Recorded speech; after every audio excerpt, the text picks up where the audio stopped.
they're calling the results alarming but not entirely surprising. Those are the words of some medical professionals after Stony Brook Medicine released the results of their Forever Health Needs. As well as Jen breaks down some of the results.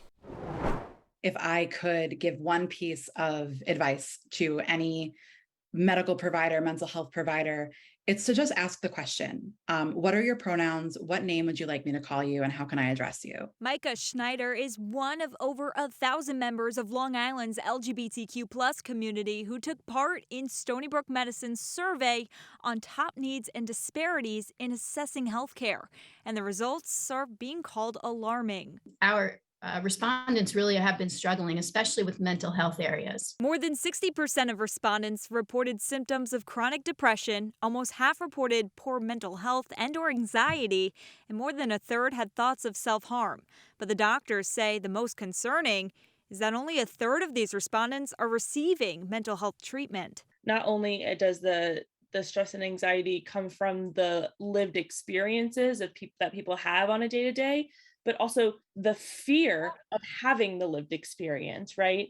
That is a huge factor in this as well, and could contribute to people not seeking healthcare at all because they don't even want to even have the experience that they know that others have had. Research from the National Trevor Project show LGBTQ+ people are not prone to mental or behavioral health concerns because of their sexual orientation or gender identity, but they could be at a higher risk because of how they're mistreated or stigmatized in society. Stony Brook Medicine's survey results show access to healthcare continues to be a growing issue.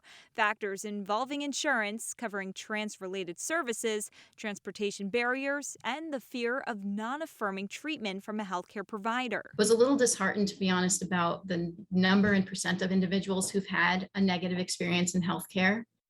Not surprised necessarily. I guess I was just optimistic. But the results from the survey will bring more knowledge for Stony Brook Medicine and their community partners to come up with plans to bring responsive clinical and social services to Nassau and Suffolk counties. Reporting Jen Seelig, News 12 Long Island.